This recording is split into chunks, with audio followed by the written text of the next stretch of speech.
Viewers, now since we've been talking a lot about Maharashtra, हमने महाराष्ट्र की बहुत बात की कि कैसे यहाँ पर महायुति की एक ऐतिहासिक जीत हुई है, वही हमें झारखंड नतीजों पर भी गौर करना होगा।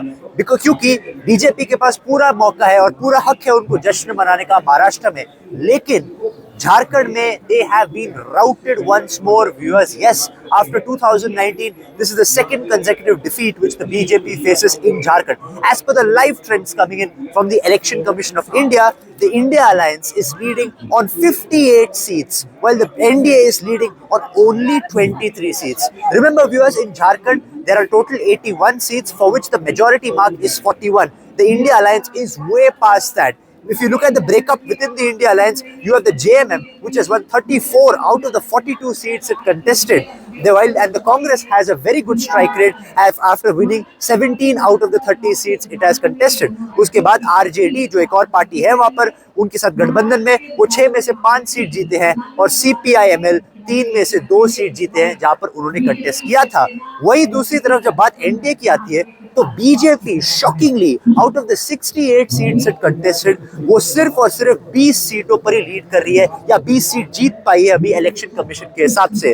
और एलजेपी उन्होंने 1 सीट लड़ी, वो 1 जीते, जेडीयू 2 सीट लड़ी, वो 1 जीते, और एजेएसयू जो उनकी एक रीजनल पार्टी जो वहां पे अलायंस में उनके साथ, वो 10 में से केवल 1 सीट पर आगे है। So it is a huge shock, viewers, for the BJP in Jharkhand. क्या वजह हो सकती है इसकी?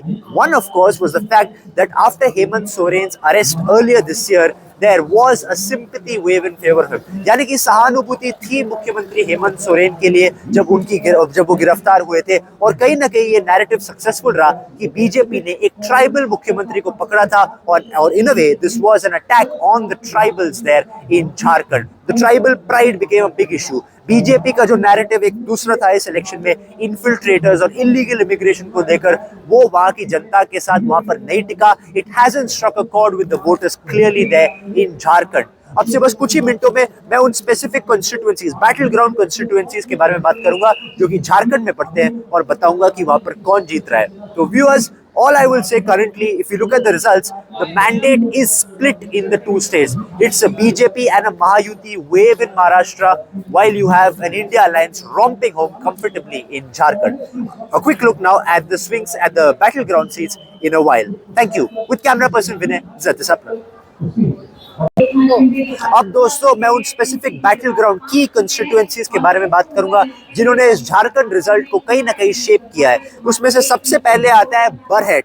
बरहेट वो जगह है जहां से हेमंत सोरेन जो मौजूदा मुख्यमंत्री है वो वहां से लड़ रहे हैं। उन्होंने यहाँ पर गेमलियल हेम्ब्रोम जो कि बीजेपी के कैंडिडेट है, उनसे 20,469 वोट से लीड कर रहे हैं अभी फिलहाल इलेक्शन कमीशन के हिसाब से। He is a 2-time MLA from there and is all set to have a 3rd term from there as well.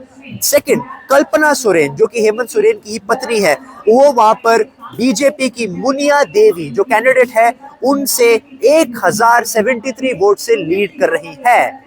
Then the third is Champai Soren, a very interesting viewers। ये पहले JMM का ही हिस्सा थे, जो JMM जो झारखंड में अभी सरकार में है वो उनका ही हिस्सा थे, लेकिन इसी साल उन्होंने पहले पार्टी छोड़कर बीजेपी के हाथ थामा, क्योंकि उन्हें लगा कि उन्हें कहीं ना कहीं बेइज्जत किया गया था JMM में। वो सरायकाला में गणेश मेहदी जो कि JMM कैंडिडेट है, उनसे 28,905 वोट से लीड कर रहे हैं अभी। And finally the fourth one is Babulal Marandi, the tallest BJP leader in Jharkhand, who is the head of the BJP Jharkhand unit. वो निजामुद्दीन अंसारी से लीड कर रहे हैं by 16,691 votes in the constituency of Dhanwar. अब दोस्तों, ये थी वो 4 बैटल ग्राउंड कॉन्स्टिट्यूएंसीज। मैं इसका रिजल्ट जो है आपको पहले भी बता चुका हूं। क्लियरली बीजेपी को बहुत आत्मचिंतन करना होगा दोस्तों, क्योंकि हम ये नहीं भूल सकते कि झारखंड एक हिंदी हार्टलैंड स्टेट है, और एक हिंदी हार्टलैंड स्टेट में बीजेपी का 2 बार लगातार सत्ता से बाहर रहना कहीं ना कहीं वहां के जो यूनिट है उस पर सवालिया निशान खड़ा करता है। क्या बीजेपी अगली बार एक बेटर नैरेटिव लेकर उभरेगी? क्या इस बार उनका नैरेटिव फेल हुआ कंप्लीटली, या सिंपली ये एक सिंपैथी वोट है हेमंत सोरेन के लिए? ये देखना बड़ा दिलचस्प होगा। कैमरा पर्सन आपसे दोस्तों कुछ ही मिनट में, माफ कीजिएगा, मैं आज हुए बाईपोल्स पर भी बात करना चाहूंगा। जी हाँ दोस्तों, याद रखिए there are 48 assembly bypolls across 15 states in the country, और उन नतीजों पर भी एक बार मैं नजर जरूर डालूंगा। With camera person Vinesh jet Sapra.